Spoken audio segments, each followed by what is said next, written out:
today we are talking about the jerkbait. This iconic hard plastic can be used in all seasons and catch bass in all of them. This is the gold standard of all-season bass tackle. One of the reasons why is in the design of the lure itself. These narrow, hard-bodied plugs. You'll see that they have a diving lip on them with, depending on their size, 2 to 3 treble hooks. These also have internal rattles for additional noise. That small lip is going to allow them to dive usually anywhere between 4 and 7 feet on these standard 4-inch plugs. However, smaller plugs will run shallower, larger plugs with larger lips will run deeper. You can get jerk baits in 1.5, 2-inch sizes, all the way up to 6, 7, 8-inch baits, depending on what you're after. You do want to imitate what's around.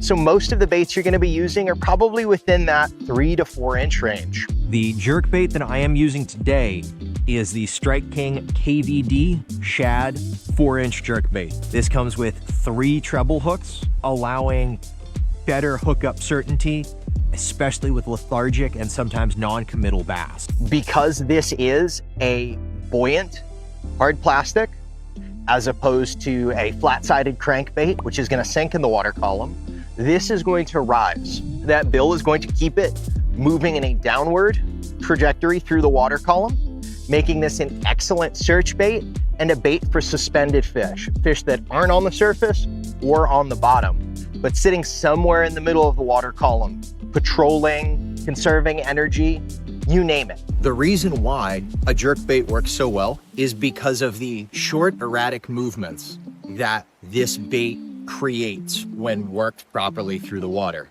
All the time it's going to be rattling, sounding like a wounded bait fish.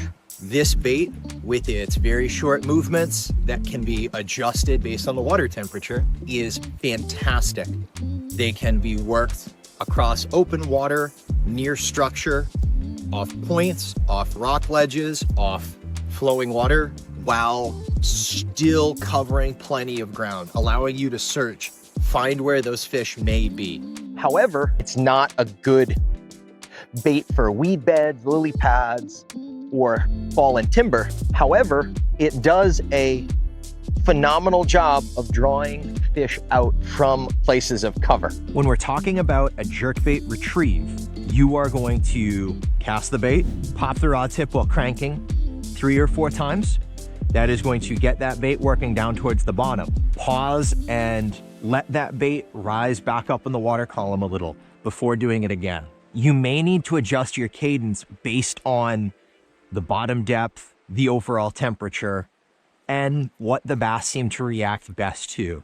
Pay attention to that rhythm. The more you cast, the more you're going to see how these baits perform in the conditions that you give them. On warmer days when these bass may be more active or maybe a little more hesitant to strike, you can bring in a couple of constant retrieves that is just going to allow this bait to move at a leisurely pace through the water. Doing that intermixed with several sharp cranks and getting that bait diving and darting every direction is going to trigger that panicked bait response and get those bass to strike.